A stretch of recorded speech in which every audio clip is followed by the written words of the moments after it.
ও বন্ধুরা, চলে এসেছি নতুন আরেকটি ভিডিও নিয়ে। আজ একটি মজার গল্প করব, শিরোনাম দেখে বুঝতে পারছেন। বন্ধুরা, হ্যাঁ, ফুলেরাও কিন্তু সহবাস করে। ফুল সহবাস করে বলেই আমরা ফল পাই। এই যে ফুল দেখতে পাচ্ছেন, মৌমাছি, প্রজাপতি, পিঁপড়া, এরা কিন্তু পুরুষ ফুলের সাথে স্ত্রী ফুলের একটি মিলন ঘটিয়ে দেয়।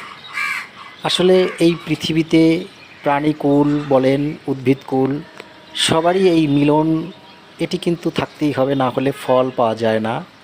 আর প্রাণীর ক্ষেত্রে প্রাণীর জন্ম হয় না। এই যে দেখুন কুমড়া, এই কুমড়া গাছের ফুল দুই ধরনের, একটি পুরুষ ফুল, একটি স্ত্রী ফুল। এটি স্ত্রী ফুল। এই ফুল থেকে পরাগায়ন যদি হয় পুরুষ ফুলের, তবেই কিন্তু এই কুমড়াটা টিকবে, বড় হবে। ঠিক তেমনি অন্যান্য গাছের ক্ষেত্রেও একই। তবে আমার এই গাছটি দেখতে পাচ্ছেন, এখানে অসংখ্য ফুল আছে, যেগুলো হচ্ছে সবই পুরুষ ফুল।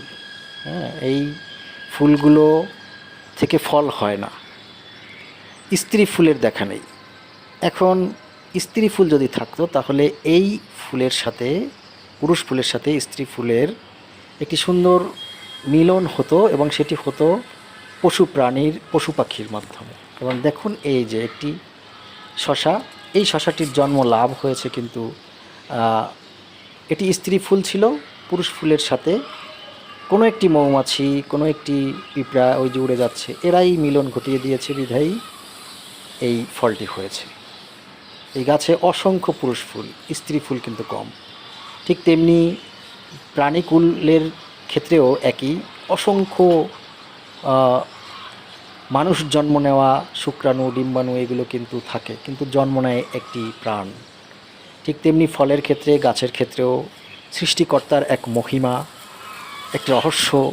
এই রহস্য কিন্তু খুবই জটিল এবং কঠিন। আমরা মানুষ কিন্তু এই রহস্যর যে রহস্য, সেই রহস্যের কুলকিরানা পাবো না।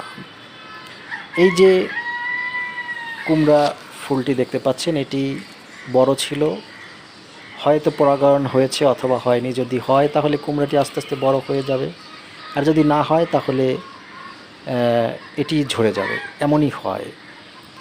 ঠিক তেমনি অন্যান্য গাছের ক্ষেত্রেও এই পরাগায়ন জিনিসটা ফুল থেকে ফলে রূপান্তরিত হওয়ার জন্য খুবই কার্যকর।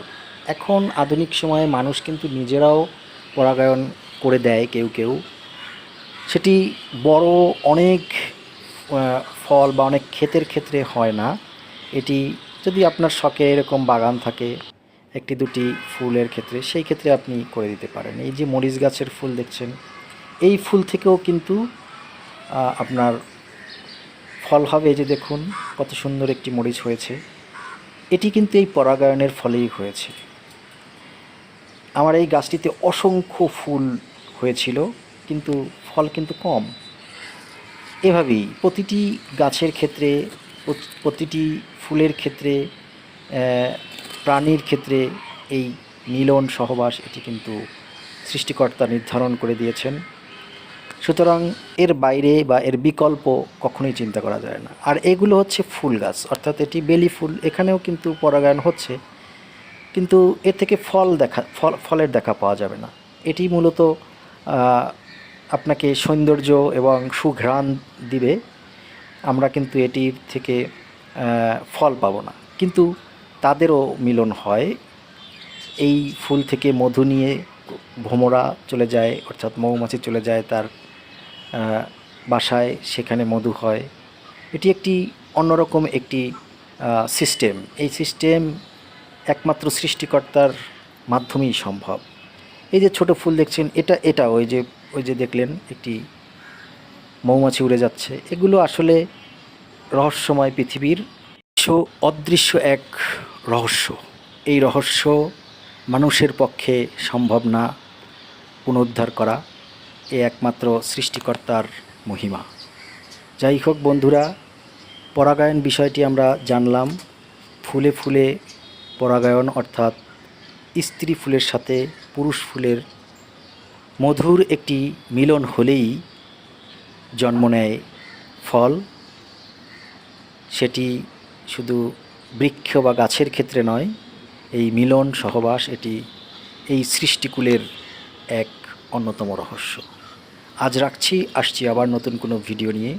তত সময় সুস্থ থাকুন, ভালো থাকুন, ধন্যবাদ।